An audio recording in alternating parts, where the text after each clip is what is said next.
ಏನ ಆ ಮಗುನ ನಿನ್ ಕೈ ಕೊಟ್ಟಿದ್ದೀವ್ರೇನಾ? ಇವರೇ ಸರ್, ಆ ಬಾಕ್ಸ್ ಅಲ್ಲಿ ಮಗು ಇಟ್ಕೊಟ್ಟಿದ್ದು.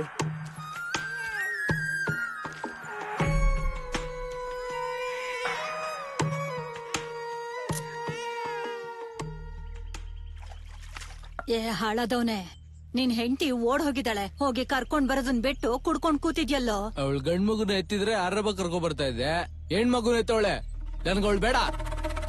ಇನ್ನು ಅವಳ ಮುಖ ಕೂಡ ನೋಡಕ್ಕಿಲ್ಲ. ಇನ್ನೀ ಜನ್ಮದಲ್ಲಿ ನೋಡಕ್ಕಾಗಲ್ಲ. ಯಾರಮ್ಮ ನೀವು? ಈ ಮಗು ನಿಮ್ ಮೊಮ್ಮಗಳು. ನನ್ನ ಮೊಮ್ಮಗಳ? ನನ್ ಮೊಮ್ಮಗಳೇನಮ್ಮ? ಲೋ ರಂಗ, ನೀನು ಮಗಳು? ಏ ಮೊದ್ಲು ಅವಳನ್ನ ಬಿಸಾಕೋ. ನನ್ನೇ ಹೊಡಿತೀಯ? ಅದಲ್ಲ, ಸಾಯಿಸ್ಬಿಡ್ಬೇಕು. ನಿನ್ನಂತವ್ರಿಂದಾನೇ ಚಿಕ್ಕ ಚಿಕ್ಕ ಮಕ್ಕಳನ್ನ ರೋಡ್ ಬಿಡ್ತಾ ಇರೋದು. ಆ ಹಸುಗೂಸು ಪ್ರಾಣ ತೆಗಿಯಕ್ಕಾಗ್ದೆ ತನ್ ಪ್ರಾಣ ಕಳ್ಕೊಂಡ್ರು. ಪಾಪ ಅವಳು. ಅಯ್ಯೋ ಮನೆ ಹಾಳ. ಹೆಣ್ಮಗು ಹುಟ್ಟು ಅಂದ್ರೆ ಮನೆಗ್ ಲಕ್ಷ್ಮಿ ಬಂದ್ಲು ಅಂತ ಅರ್ಥ ಕಣೋ.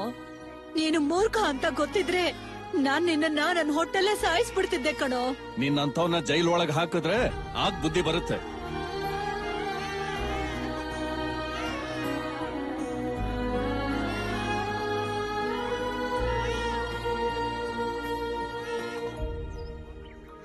ಬೇಡ ಸರ್, ಹೆಣ್ಮಗು ಅನಾಥೆಯಾಗಿ ಬದುಕ್ಬೇಕು ಅಂದ್ರೆ ಈ ಸಮಾಜದಲ್ಲಿ ತುಂಬಾ ಕಷ್ಟ.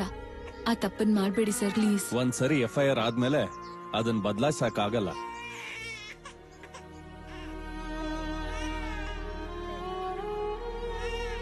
ನಿಮಗ್ ಬೇಕು ಅಂದ್ರೆ ಅವಳು ಬೇಲ್ ಕೊಡ್ತಾಳೆ.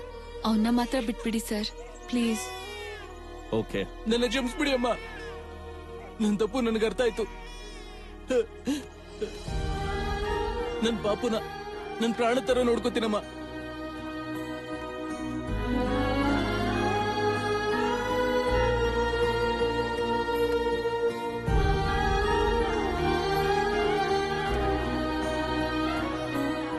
ಮಗುನ್ ಕೊಟ್ಟಾಯ್ತಲ್ಲ, ಹ್ಯಾಪಿ ಆಗಿರು.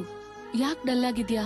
ಇಲ್ಲ ವಲ್ಲಿ, ಈ ತರ ತುಂಬಾ ಚಿಕ್ಕ ಮಕ್ಳು ಹಾಸ್ಪಿಟ್ಲಲ್ಲಿ, ರೈಲ್ವೆ ಸ್ಟೇಷನ್ ಅಲ್ಲಿ, ದಾರಿಲಿ ಯಾಕೆ ಸಾಯ್ತಿದ್ದಾರೆ ಅಂತ ಅವ್ರಿಗೆ ಗೊತ್ತಿಲ್ಲ. ಅವ್ರಿಗೋಸ್ಕರ ನಾವ್ ಏನಾದ್ರೂ ಒಂದ್ ಮಾಡ್ಬೇಕು. ಏನ್ ಮಾಡೋಣ?